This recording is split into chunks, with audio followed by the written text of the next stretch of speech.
The Wren in the Holly Library by K.A. Linde. Narrated by Stephanie Németh-Parker.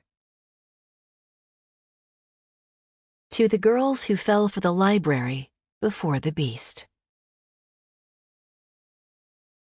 Author's note. It was raining on my favorite day in Ireland. This should surprise no one. It didn't surprise me. I was bundled up in a purple raincoat beside my mom, walking down gray cobblestones from the bell tower of a church to a gilded castle to the ancient library of a school. We'd traveled to Dublin to retrace our Irish roots, and as a first stop to a book signing in Paris. But it quickly dissolved into me taking furious notes in my phone at every new location. Notes that would become the beginning of this book. About the heart of Lawrence O'Toole, which was kept in a locked metal cage and stolen from Christ Church Cathedral. About the soaring library at Trinity College that housed a book so old it belonged behind glass. About Irish fairy trees that were so sacred the roads had to be built around them. It began with a thief, a library, and a monster seeking ancient treasures. But it didn't end there. When I came home, myths, legends, and fairy tales were absorbed at rapid pace.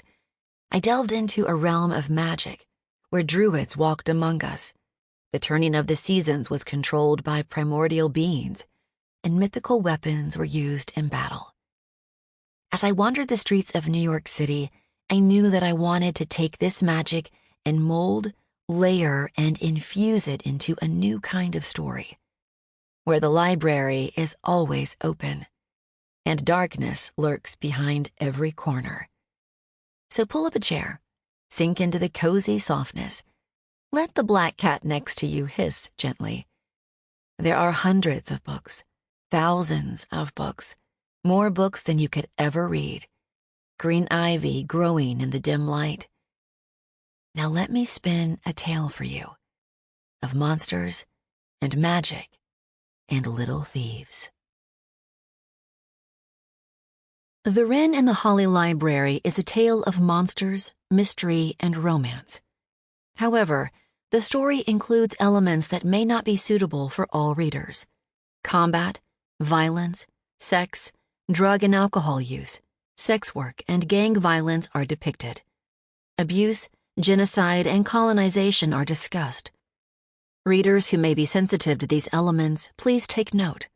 Pour yourself a cup of tea and enter the Holly Library. Part 1. The Holly Library. Chapter 1. It's now or never. Kierse crouched low, pressing her back against the stone in the shadows. Across the street was the largest Upper West Side brownstone she had ever seen. Every detail looked original to the Victorian house, from the wrought iron banisters to the holly bushes lining the walk and clinging to upstairs balconies. Even the intricate door knocker and the bronze sconces looked original. Kierse slowed her breathing and crossed through the slushy brown mess that was New York City after a snowfall. Fresh powder was coming down again, and she obscured her footprints before peering through the first-floor window into an enormous shadowed study. Nothing was out of place, as if it were staged. Only a sliver of light bloomed through the crack under the door. Her job was simple: steal a diamond ring, get paid. "Please try to be careful," Ethan's voice said into her earpiece, which attached to the radio at her hip. A cell phone would have been better, but she'd never been able to afford one. A smile hit Kierse's features. "I'm always careful." "Since when?" "Never." She glanced up to Ethan on the neighboring rooftop where her lookout had binoculars trained on her. She gave him a double-finger salute and got to work. She whipped out a set of tools, flicked the lock on the window, and slid it up soundlessly. She'd investigated the non-existent security system on one of her first reconnaissance missions, and she still didn't understand how Sample complete.